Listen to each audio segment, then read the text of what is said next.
Hello friends, welcome to ISS platform. आज हम पढ़ने जा रहे हैं 11th लेक्चर ऑफ इकोनॉमिक्स।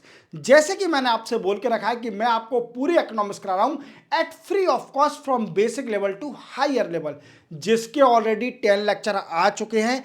देख लीजिए। अब कैसे देखना है, आपको मेरा यूट्यूब चैनल खोलना है, वहां पर आपको एक प्लेलिस्ट का ऑप्शन मिलेगा। प्लेलिस्ट के ऑप्शन में एक इकोनॉमी का फोल्डर है जिसमें ऑलरेडी 10 लेक्चर मैं अपलोड कर चुका हूं।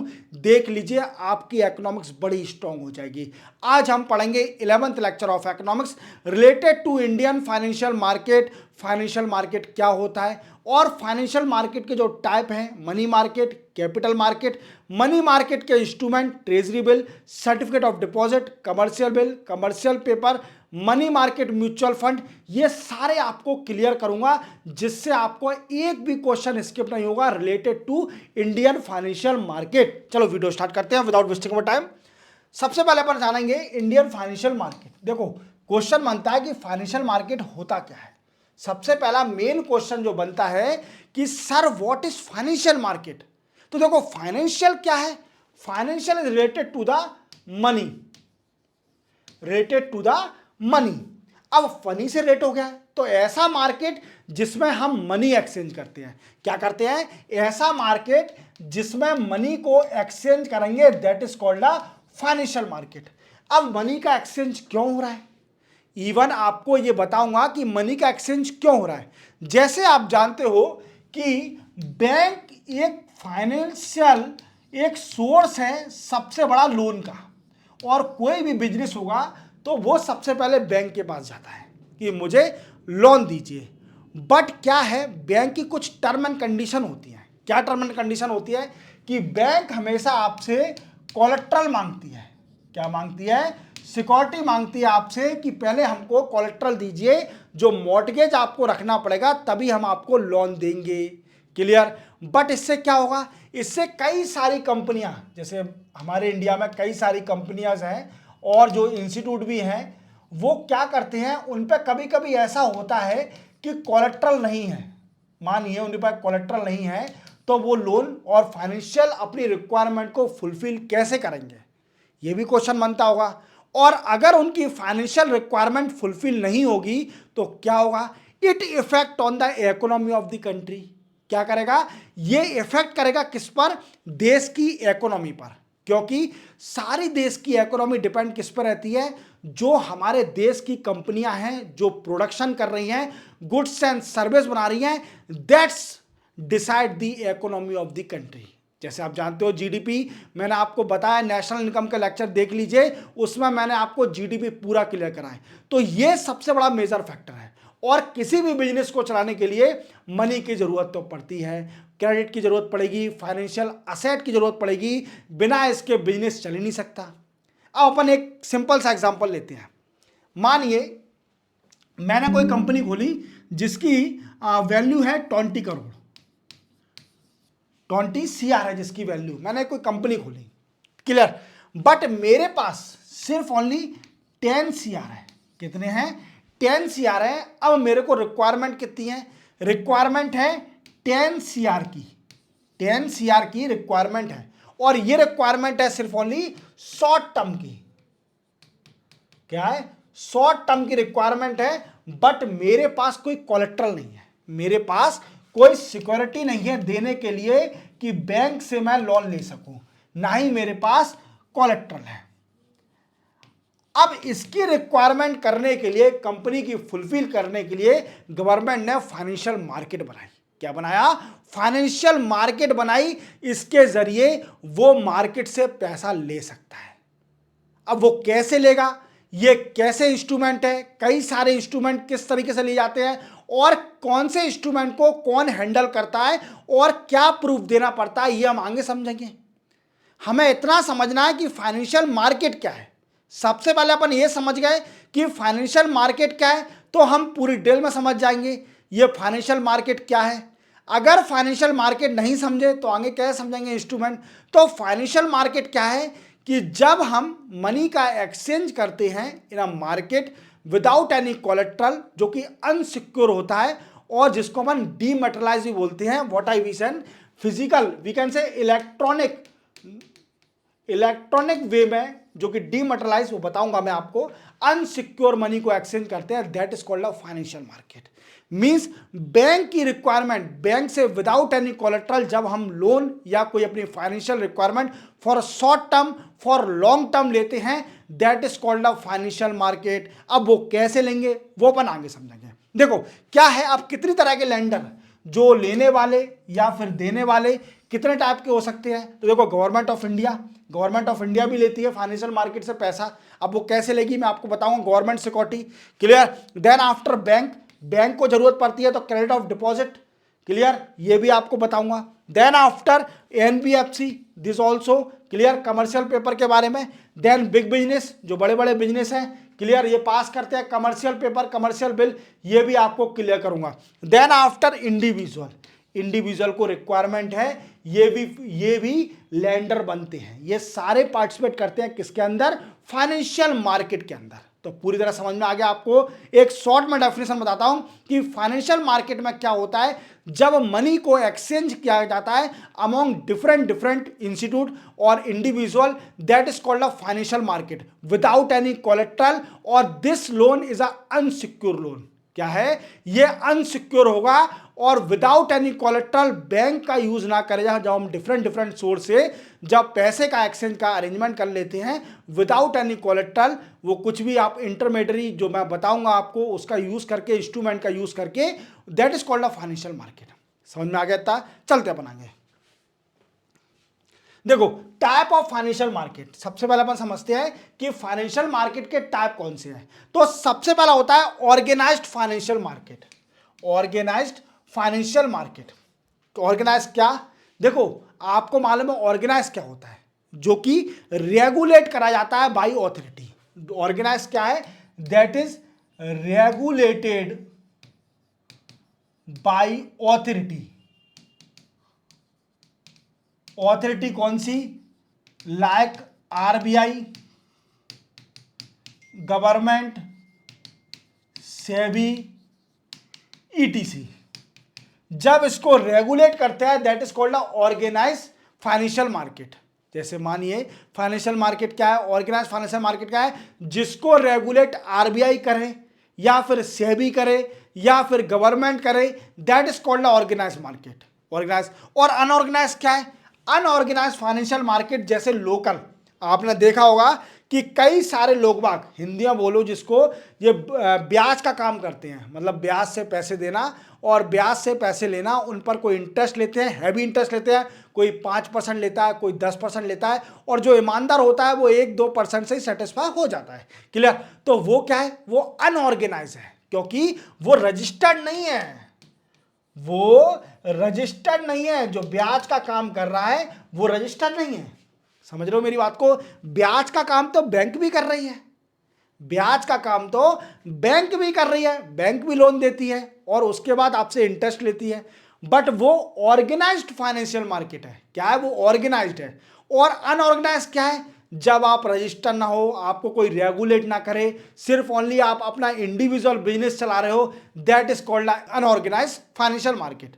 समझ गए मेरी बात को, दो तरह की होती है फाइनेंशियल मार्केट, एक होती है organized financial market that is regulated by the government authority, that is RBI, government और सेबी। और unorganized financial market are those market that are not regulated by any authority, they are independent, जो कि independent होते हैं, that called as a unorganized financial market. याद रखोगे, simple है, simple. देखो ऑर्गेनाइज्ड फाइनेंशियल मार्केट को बोल सकते हैं अपन रेगुलेट कंट्रोल बाय यानी रेगुलेटरी बॉडी, जैसे आरबीआई है, क्लियर, ये बता ही चुका हूं। अब क्या है, ऑर्गेनाइज्ड फाइनेंशियल मार्केट को भी दो पार्ट में डिवाइड करके रखा है। क्या है, ऑर्गेनाइज्ड फाइनेंशियल मार्केट को भी दो पार्ट में डिवाइड करके रखा है। कौन कौन से पार्ट है, एक है मनी मार्केट और दूसरा है कैपिटल मार्केट। अब ये दोनों समझना, ये समझना जरूरी है। We can say organized financial market को भी दो पार्ट में डिवाइड करके रखा है। First one is a money market, second one is a capital market. अब मनी मार्केट और कैपिटल मार्केट में क्या अंतर होता है यह हमें समझना है। सबसे पहले मनी मार्केट क्या होता है, जब आप, वी कैन से मनी, जब फाइनेंशियल असेट, मनी या फाइनेंशियल असेट लेते हो for short term period, for short term period that is called a money market. जब आप मनी या फाइनेंशियल असेट लेते हो from for a short term period that is called a money market. अब short term period कितना sir, that is a main question. Short term period कितना, less than 365 days, means एक साल से कम का जो स्पेसिफिक टाइम आपने दिया है कि एक साल से कम तक के लिए हम जब मनी लेते हैं या फाइनेंशियल असेट लेते हैं from different authority that is called a money market. समझे मेरी बात को। मनी मार्केट क्या है, मनी मार्केट के मैं कई सारे आपको इंस्ट्रूमेंट समझाऊंगा, दैट इज इंपॉर्टेंट। क्लियर। अब कैपिटल मार्केट, कैपिटल मार्केट तो मतलब अधिकतर लोगों को पता ही होगा। कैपिटल मार्केट जब हम मनी या फाइनेंशियल असेट का एक्सचेंज करते हैं, क्या है, फाइनेंशियल असेट का जब एक्सचेंज करते हैं फॉर लॉन्ग टर्म पीरियड, किस लिए, फॉर लॉन्ग टर्म पीरियड, किस लिए, कितना long term, more than 365 days, कितना, more than 365 days, that is called a capital market. Capital market का एग्जांपल जैसे स्टॉक मार्केट बिजनेस करते हैं, कई सारे स्टॉक मार्केट का, डिवेंचर, ये दोस्तों हम स्टॉक मार्केट को अलग चैप्टर में समझेंगे। मींस व्हाट आई से, जब कैपिटल मार्केट के लिए अलग से आपके लिए एक लेक्चर बनाऊंगा तब समझेंगे। अभी इस लेक्चर में सिर्फ ओनली थोड़ा बहुत बताऊंगा कैपिटल मार्केट, बट मेरा मेन मोटिव है इस लेक्चर में मनी मार्केट समझाना। क्या समझाना, मनी मार्केट को समझाना। तो आप समझ गए, organized financial market are of two type, कौन कौन से, सबसे पहला है कैपिटल मार्केट और दूसरा है मनी मार्केट। मनी मार्केट क्या है, ऐसा मार्केट जिसमें शॉर्ट टर्म तक के लिए फाइनेंशियल असेट और मनी को एक्सचेंज किया जाता है लेस देन 365 डेज और less than 1 year, that is considered in a money market. और कैपिटल मार्केट क्या है, जिसके अंदर फाइनेंशियल असेट और मनी का एक्सचेंज करा जाता है for a long term period more than 365 days और more than 1 year, that is called as a capital market. समझे मेरी बात को। तो टाइप पूरी समझ में आ गया, ऑर्गेनाइज फाइनेंशियल मार्केट के भी टाइप आपको समझ में आ गए। अब चलते हैं अपन आगे। सबसे पहला मनी मार्केट। देखो मनी मार्केट क्या है, देखो मैंने बताया कि short term financial asset that are close substitute for money are sold और बॉट फॉर 364 डेज और लेस। समझे मेरी बात को, ये मैं आपको बता चुका हूं। क्या बता चुका हूं, मनी मार्केट क्या है, जब हम फाइनेंशियल असेट और मनी को खरीदते या बेचते हैं less than 365 days, that considered as a money market. समझे मेरी बात को। अब मनी मार्केट में कितने इंस्ट्रूमेंट हैं, that is called a important. Instrument समझना इंपॉर्टेंट है। मनी मार्केट तो हर कोई बता देगा, बट इंस्ट्रूमेंट को समझना बड़ा ही इंपॉर्टेंट है कि इंस्ट्रूमेंट कौन कौन से हैं। तो इसमें कई तरह के इंस्ट्रूमेंट है जो कि मनी को इंटरमीडिएट बनाता है, मनी को कैसे एक्सचेंज किया जाता है without any collateral. Money market में कौन कौन से इंस्ट्रूमेंट है, जैसे सबसे बड़ा इंस्ट्रूमेंट है ट्रेजरी बिल। ट्रेजरी बिल बताऊंगा गवर्नमेंट सिक्योरिटी के बारे में। देन आफ्टर कमर्शियल बिल, क्या है, commercial bill. Then after certificate of deposit, then after commercial paper, then after banker acceptance, then after bill of exchange, then after money market mutual fund, then after repurchase agreement, repo and reverse repo rate. ये सारे money market के instrument हैं। इनको हम एक एक से detail में समझेंगे कि कौन कौन से मनी मार्केट के इंस्ट्रूमेंट इंपॉर्टेंट हैं। ये सारे इंपॉर्टेंट हैं, बट हर कोई डिटेल में नहीं समझा सकता, सिर्फ ओनली हम कुछ ही जो इकोनॉमिक्स होंगे वही समझा सकते हैं। क्लियर। तो समझते हैं एक एक से अपन। देखो सबसे पहला ट्रेजरी बिल। ट्रेजरी बिल को आप एक चीज से कनेक्ट करना, गवर्नमेंट सिक्योरिटी से। Government securities. अब ये क्या है, ये सबसे पहले क्वेश्चन बनता है कि सर पहले आप ये बताइए, ट्रेजरी बिल आपने बताया कि रिलेट करो उसको गवर्नमेंट सिक्योरिटी से, बट गवर्नमेंट सिक्योरिटी होती क्या है।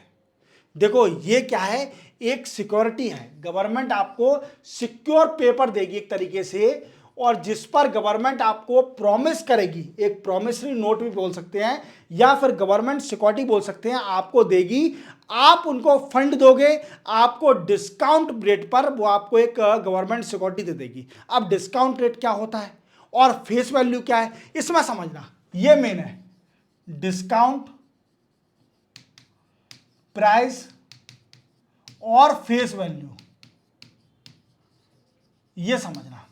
क्योंकि गवर्नमेंट सिक्योरिटी क्यों इंपॉर्टेंट है, गवर्नमेंट सिक्योरिटी को क्यों प्रेफरेंस दे रहा है। मानिए आपको एक बेस्ट एग्जांपल देता हूं, बिल्कुल लाइव एग्जांपल जो आपके संग कई बार हुआ होगा। जैसे मानिए आपका कोई दोस्त है, हालांकि दोस्तों को पैसा दे देना चाहिए, मदद उनकी कर देना चाहिए, बट आपका कोई रिलेटिव या दूर का कोई फ्रेंड है, मान लियो जानते ही नहीं हो आप उसको, कि है ना मतलब दूर का है, पहली एक बार मिले हो, वो आपके पास आया और उसने बोला कि सर मुझे 1 लाख रुपीस दे दो। क्या बोला? 1 लाख रुपीस दे दो। कोई भी आप ए पर्सन आया और बी से उसने बोला कि मुझे 1 लाख रुपए दे दो। क्लियर? बी ने मांगे ए से कि 1 लाख रुपए दे दो मुझे, समझे मेरी बात को। अब बी ने मांगे और बी ने बोला कि मैं आपको 10% का इंटरेस्ट दूंगा पर मंथ। कितना? Per month. समझे मेरी बात को? क्या है? बी ने बोला ए से कि मुझे 1 लाख रुपए दे दो, मैं आपको 10% का इंटरेस्ट दूंगा per month. What I means 1 lakh का 10,000 रुपीज, 10,000 रुपीज पर मंथ आपको पे करूंगा, बट विदाउट एनी कोलेक्टर। मेरे पर रखने के लिए कुछ नहीं है, मैं सिर्फ ओनली विश्वास के नाम पर ले रहा हूं कि मेरे पे विश्वास करो। और आपने सोचा कि यार मैं 1 लाख दूंगा, मुझे 10% का लालच दिख रहा है, मैं इसको दे तो दूंगा, और अगर ये कहीं भाग गया, पैसे लेके भाग गया, मेरे पैसे लेके कहीं रफू चक्कर हो गया, तो मेरे तो 1 लाख ही चले जाएंगे। तो आप 10 बार सोचोगे। क्या सोचोगे? 10 बार सोचोगे इसको। और मानिए गवर्नमेंट ने गवर्नमेंट सिक्योरिटी निकाली। क्या निकाली? गवर्नमेंट सिक्योरिटी निकाली बेचने के लिए, जिसकी वैल्यू है 1 लाख। क्या है? 1 लाख। और उसने डिस्काउंट देके गवर्नमेंट ने ये बेच रहे हैं 90 लाख की, क्या 90,000 की, सॉरी 90,000 की 10% का आपको डिस्काउंट दे रहे हैं। और 1 लाख की जो फेस वैल्यू है जिसकी गवर्नमेंट सिक्योरिटी की, वो आपको 90,000 में मिल रही है। तो आप इसको नहीं करोगे, आप इसको फौरन ले लोगे। क्यों ले लोगे इसको? ये भी कारण बनता है, इसलिए ले लोगे क्योंकि ये गिल्ट एज है। क्या है? Gilt edge. और गिल्ट एज क्या होती है? ये पैसा आपका सिक्योर है, गवर्नमेंट कभी डिफॉल्ट नहीं होगी, गवर्नमेंट कभी डिफॉल्ट नहीं होगी। अब आपको एक बात समझना है यहां पर कि डिस्काउंट रेट और फेस वैल्यू। क्या समझना है? डिस्काउंट प्राइस और फेस वैल्यू। अब इसको और समझ लीजिए, तभी आपको पूरी कहानी समझ में आएगी मनी मार्केट के बारे में। नहीं तो आपको एक भी इंस्ट्रूमेंट समझ में नहीं आएगा अगर आपने फेस वैल्यू और डिस्काउंट प्राइस के बारे में नहीं ध्यान से सुना। तो इसको ध्यान से सुनना कि फेस वैल्यू और डिस्काउंट प्राइस क्या होती है।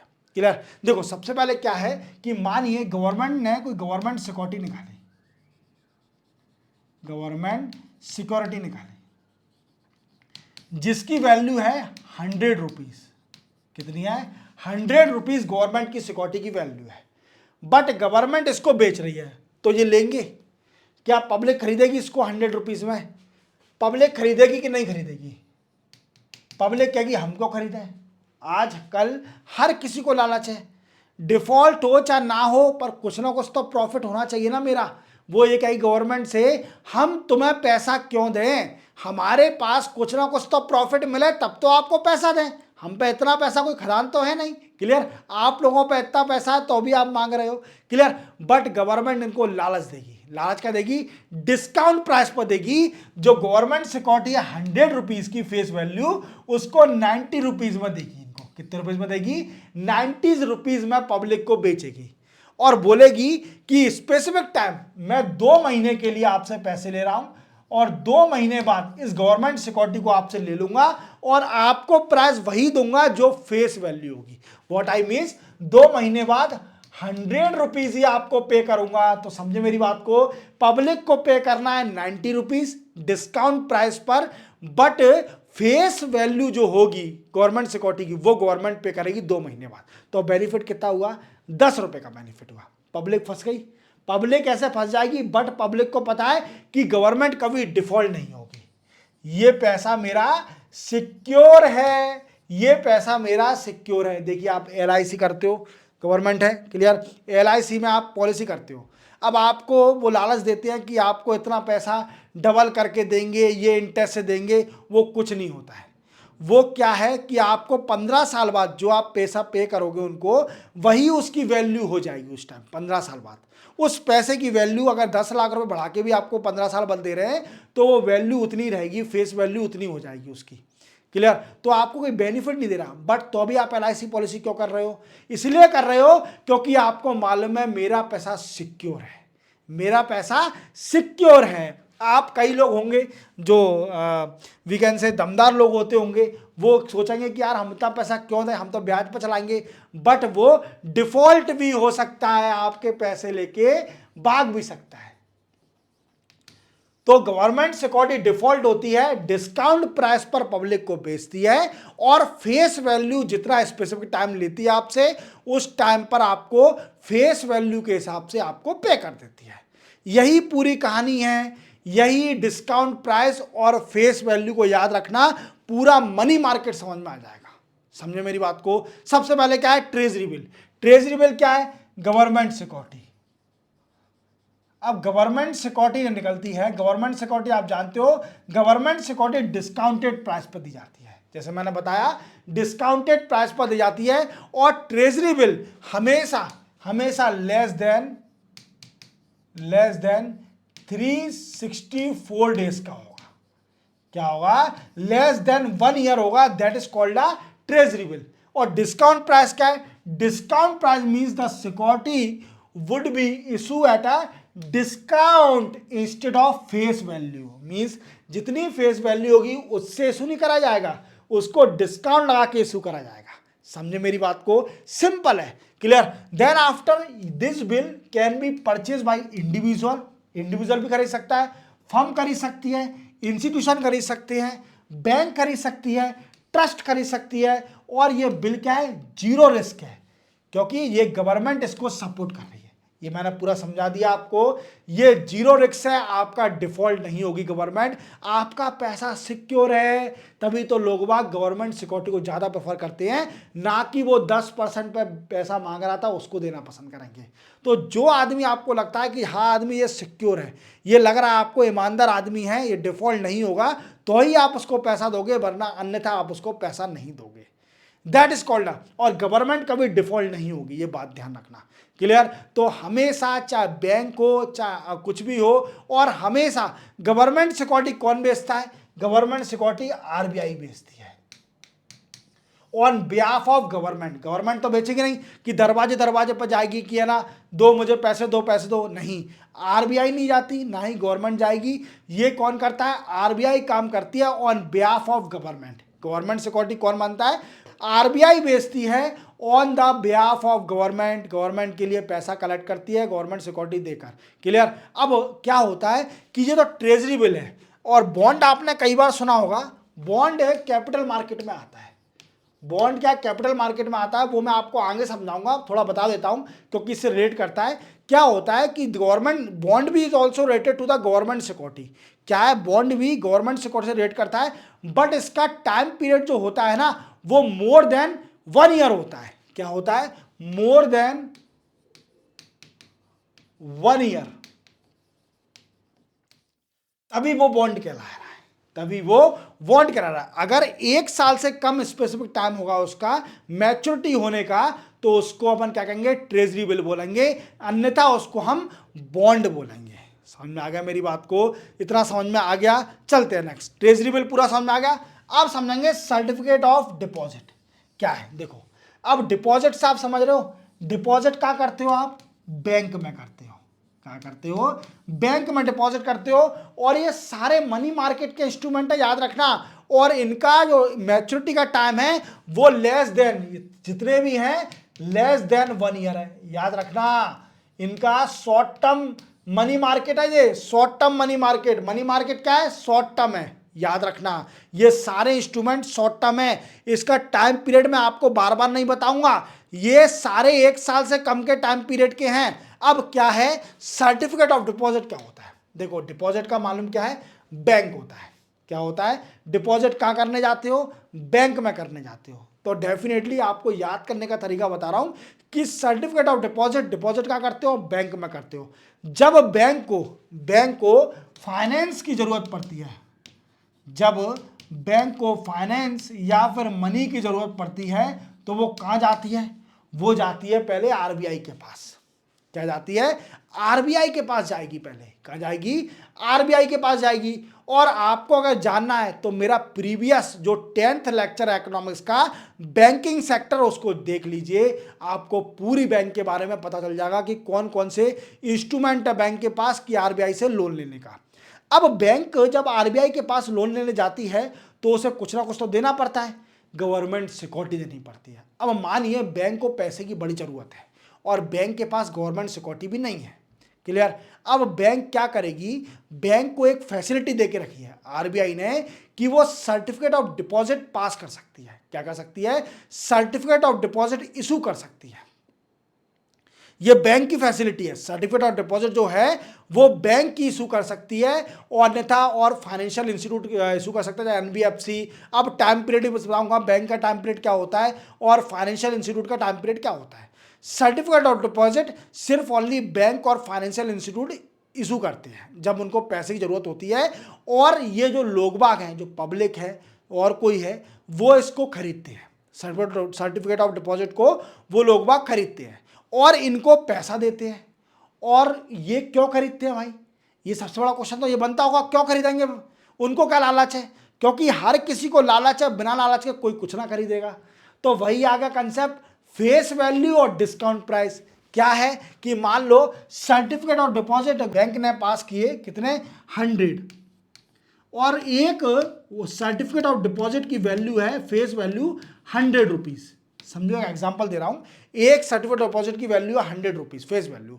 अब गवर्नमेंट ने 10%, बैंक ने 10% डिस्काउंट प्राइस से दिया आपको, डिस्काउंट प्राइस से दिया आपको, और बोला कि वन सर्टिफिकेट ऑफ डिपॉजिट आपको 90 रुपीज का दिया जाएगा और इसका मैच्योरिटी रहेगा 3 मंथ का। एग्जाम्पल ले रहा हूं, 3 मंथ का।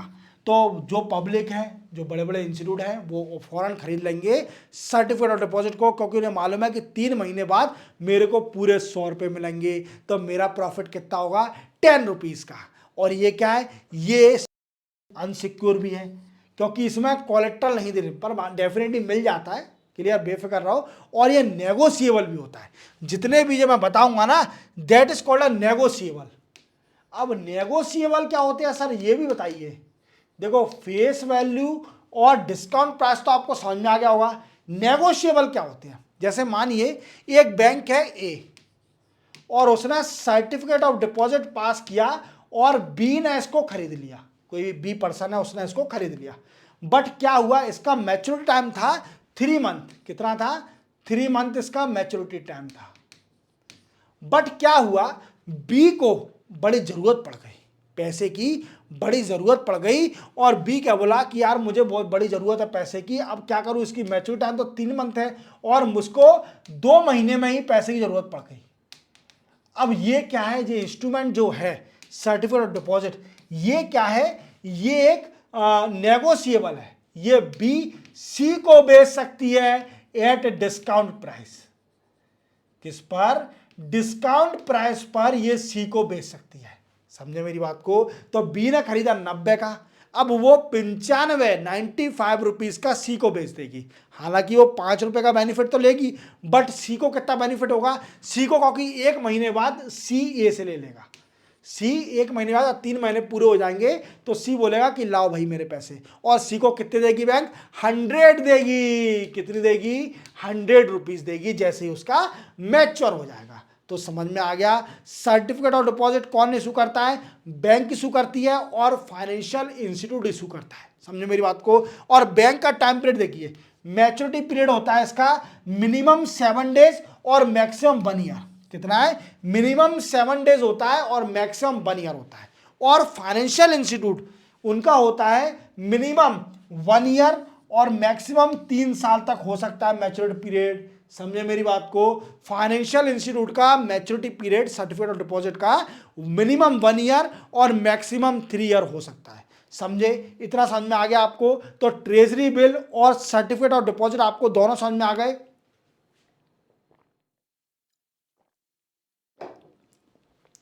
सर्टिफिकेट ऑफ डिपॉजिट बैंक और फाइनेंशियल इंस्टीट्यूट इशू करते हैं। चलते अपन आगे। नेक्स्ट है कमर्शियल बिल। देखो कमर्शियल बिल क्या है? देखो ये क्या होता है कि एक कंपनी दूसरी कंपनी से पैसा लेती है। क्या होता है कमर्शियल बिल? क्या है, जैसे मानिए किसी कंपनी है, ये कोई कंपनी है,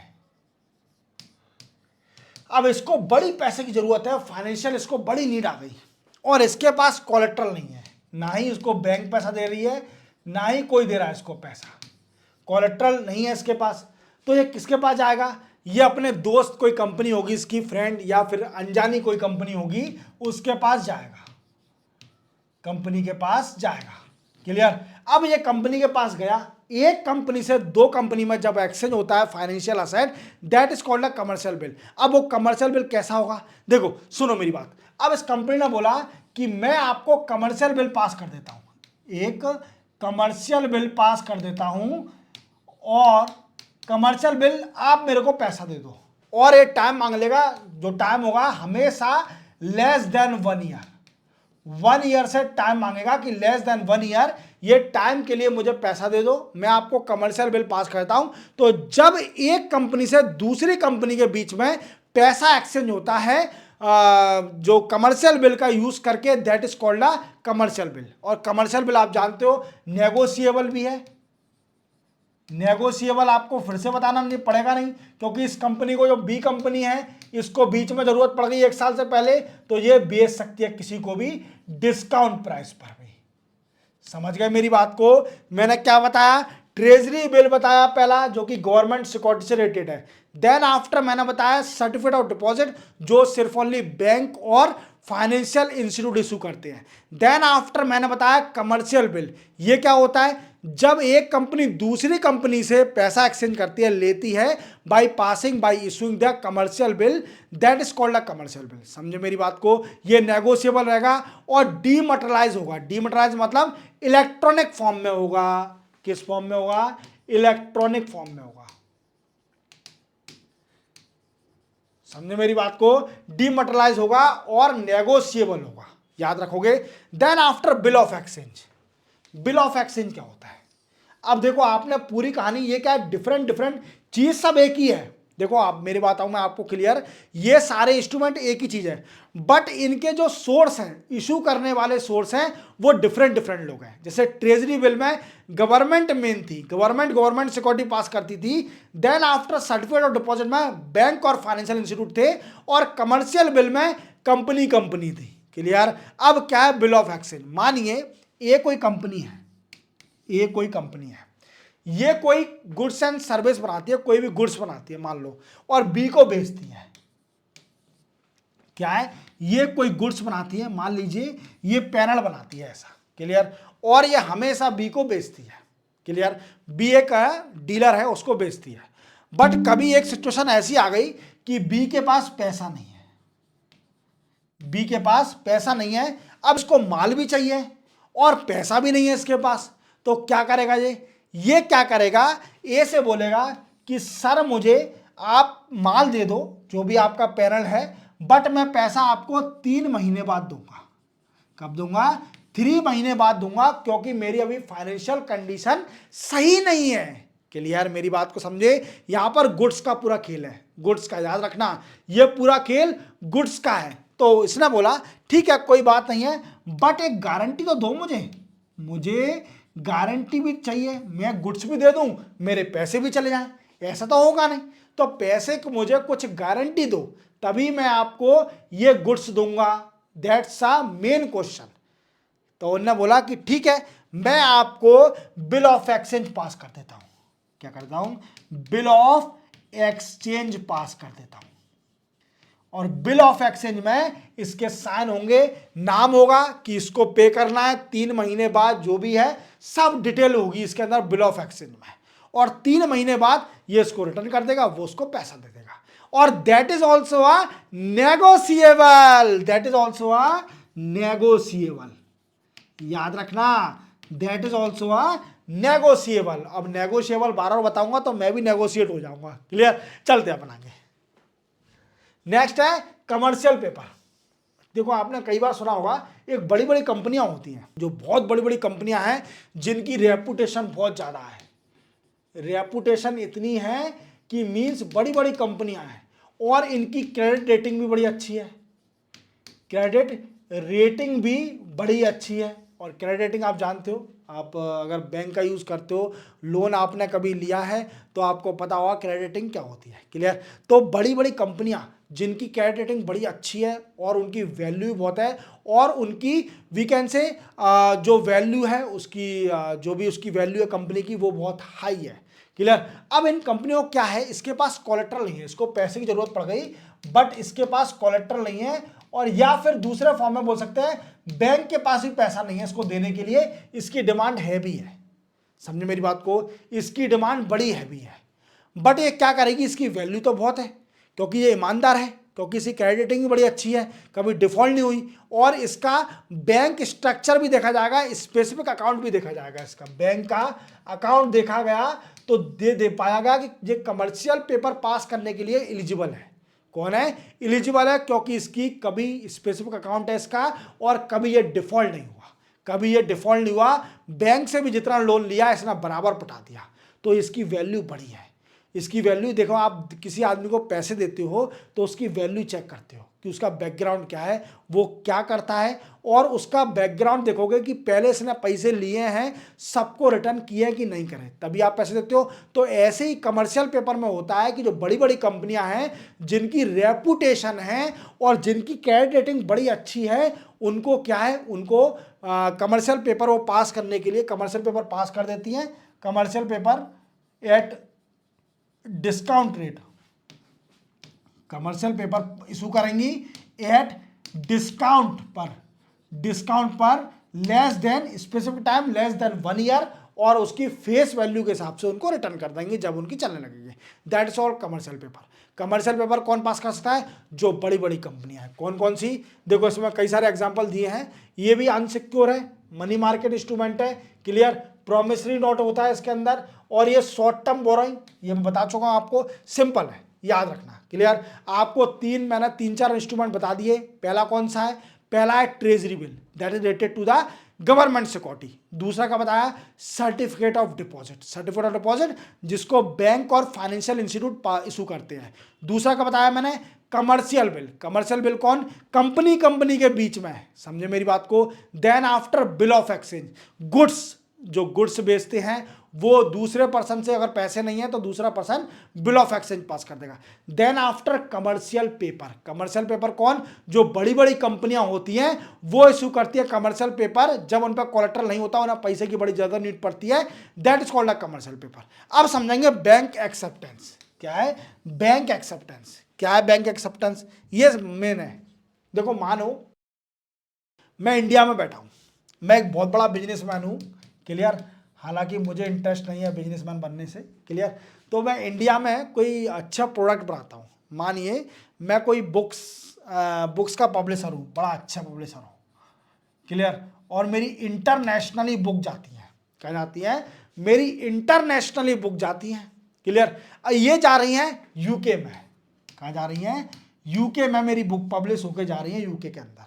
अब यूके में कोई डीलर है, वो मुझे फ़ोन लगाता है कि सर हमको आपका माल चाहिए, हमको आपका माल चाहिए, हम आपके जो पब्लिश बुक है वो खरीदना चाहते हैं, तो आप इसको डायरेक्ट माल भेज दोगे, नहीं भेजोगे। आप जानते हो उसको, नहीं जानते।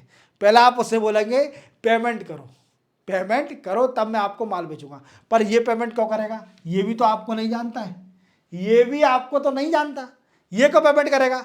वो बोलेगा पहले माल भेजो, पहले किताब भेजो, फिर इसके बाद मैं आपको पैसा भेजूंगा। आप बोलोगे कि पहले पैसा भेज, फिर मैं आपको बुक भेजूंगा। अब भाई बीच में आ गई बैंक एक्सेप्टेंस, कौन आ गई, बीच में आ गई बैंक, कौन आ गई, बैंक आ गई। अब इंडिया में जो नेशनलाइज्ड बैंक होगी, क्या होगी, नेशनलाइज्ड बैंक होगी, जैसे एसबीआई है, ये जाएगा, इंडिया का जो डीलर है वो जाएगा नेशनलाइज्ड बैंक में, एसबीआई में गया कि यार एक यूके का कस्टमर है मेरे पास, वो कह रहा है कि पैसे दे नहीं रहा, कह रहा है माल पहले भेजो, और मुझसे बोल रहा है, मैं बोल रहा हूँ कि पहले पैसे भेज तब माल भेजूंगा। अब हमें कोऑर्डिनेशन नहीं हो पा रहा है, हमें नेगोशिएशन नहीं हो पा रहा है, तो आप इंटरमीडियरी बन जाओ, आप हमारे इंटरमीडियरी बन जाओ। Then after we exchange the trade और दी पब्लिश बुक और बिटवीन इंडिया एंड यूके। समझे मेरी बात को। अब क्या हुआ कि बैंक ने बोला ठीक है, एसबीआई ने बोला ओके कोई बात नहीं, बैंक ने एक ड्राफ्ट पास कर दिया। क्या पास कर दिया? एक ड्राफ्ट पास कर दिया। क्लियर? ड्राफ्ट और बिल ऑफ एक्सचेंज। क्लियर? ये पास कर दिया। ये पास करने के बाद अब वो जो यूके में बैठा है वो गया यूके की नेशनलाइज्ड बैंक पर, यूके की नेशनलाइज्ड बैंक के पास वो भी गया। उसने बोला कि एक हमारा कस्टमर है इंडिया का, उसने उसकी बैंक ने एक ड्राफ्ट पास कर दिया, उसकी बैंक से कोऑर्डिनेट कर लो, उसकी बैंक से कोऑर्डिनेट कर लो। अब इन दोनों बैंकों के बीच में कोऑर्डिनेशन हो गया और इन दोनों बैंक से क्या होगा कि जब जो ड्राफ्ट पास करेगा ये इसको दे देगा यूके को, यूके वाले कस्टमर को ड्राफ्ट दे दिया और यूके वाला कस्टमर इससे ले लेगा और ये पैसे भेज देगा या फिर पैसा ये ले लेगा या फिर माल ले लेगा, जो भी है। क्लियर? ये हो जाएगा। बट ये स्पेसिफिक टाइम के बाद ले सकता है, एक टाइम होगा, स्पेसिफिक टाइम होगा, पहले ही नहीं, ऐसा नहीं होगा, स्पेसिफिक टाइम होगा। पहले तुम माल भेजो तब उसके बाद आपको मिलेगा, एक टाइम लिमिट होगी इसकी भी, कुछ भी हो सकते हैं, 1 महीना 2 महीने 3 महीने। बट क्या हुआ कि जो यूके वाला कस्टमर है, वी कैन से सॉरी, जो इंडिया वाला कस्टमर है, इंडिया वाले कस्टमर को क्योंकि पैसे मिलने थे, अब इसको जल्दी पैसे की जरूरत है। क्या जरूरत है? मनी की ज्यादा जरूरत है बिफोर स्पेसिफिक टाइम से। तो ये क्या करेगा? उस ड्राफ्ट को बेच देगा। ये that is also a negotiable, that is also a negotiable at discount price पर, और इसकी फुलफिल हो जाएगी डिमांड। समझ गए मेरी बात को? Bank acceptance. चलते अपन आगे। नेक्स्ट है money market mutual fund. Money market mutual fund, money market mutual fund समझने से पहले आपको म्यूचुअल फंड समझना पड़ेगा। म्यूचुअल फंड क्या होता है? देखो आपने, मतलब मुझे लगता है कि भारत के अंदर, इंडिया के अंदर म्यूचुअल फंड के बारे में अधिकतरों को पता होगा। म्यूचुअल फंड क्या होता है? म्यूचुअल फंड का मतलब है कि जब जो एक पर्टिकुलर ब्रोकर है या कोई भी पर्सन है, जो इन्वेस्टर है बड़े बड़े, वो क्या करते हैं? म्यूचुअल फंड इशू करते हैं। और म्यूचुअल फंड में क्या, कई लोग म्यूचुअल फंड खरीद लेते हैं। वो सोचते हैं हमको रिटर्न अच्छा मिलेगा क्योंकि ये इन्वेस्टर है, ये इंटेलिजेंट है, ये क्या करेगा, ये इनको इन्वेस्ट करेगा, अच्छी जगह कंपनी में लगाएगा और पैसा जो कमाएगा, प्रॉफिट होगा, वो सब में सप्लाई कर देगा। ये म्यूचुअल फंड का काम है। बट ऐसा भी हो सकता है कि जो मनी मार्केट के इंस्ट्रूमेंट हैं, जो मैंने आपको कई सारे इंस्ट्रूमेंट बताए, इसमें भी तो कोई म्यूचुअल फंड इन्वेस्ट कर सकता है। समझे मेरी बात को? कि छोटा छोटा इन्वेस्टर के पैसे जब जो मनी मार्केट इंस्ट्रूमेंट में जब हम पैसा खर्च करें, म्यूचुअल फंड लगाएं, that is called a money market mutual fund. समझ गए मेरी बात को? सिंपल था। Repurchase of agreement, repo and reverse repo rate, ये मैं आपको बिल्कुल नहीं बताऊंगा। अगर ये मैंने बता दिया तो आपको बैंकिंग सेक्टर कभी समझ में नहीं आएगा।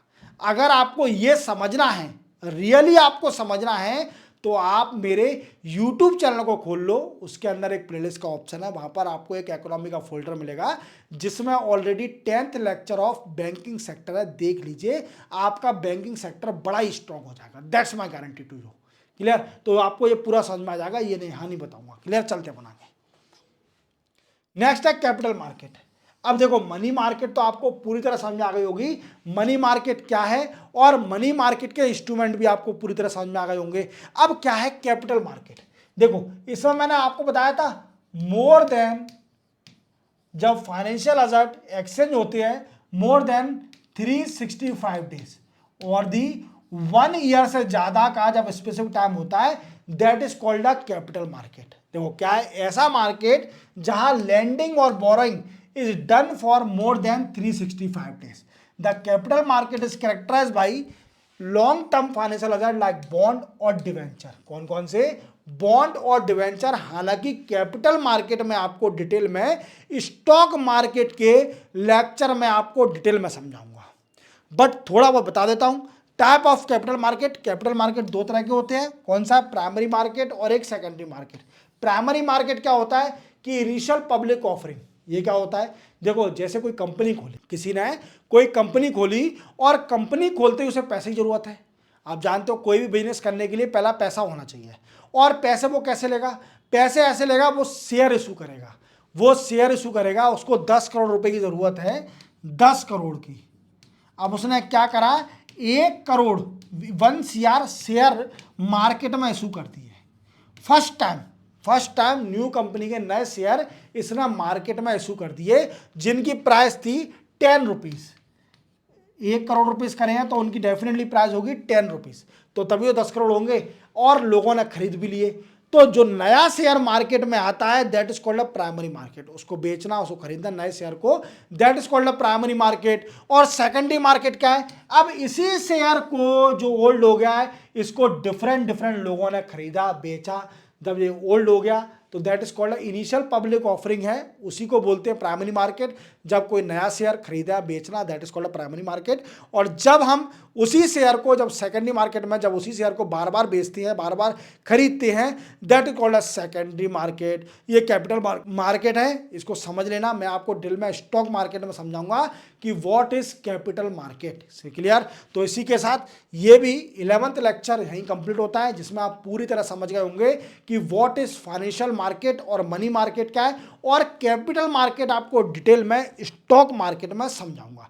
क्लियर, देख लीजिए पूरे इकोनॉमिक्स के लेक्चर, आपकी इकोनॉमिक्स इतनी स्ट्रांग हो जाएगी, आपको कहीं भी एक क्वेश्चन स्किप नहीं होगा, that's my guarantee to you. Clear, मिलते हैं अपन नए लेक्चर में, 12th लेक्चर में, तब तक के लिए जय हिंद।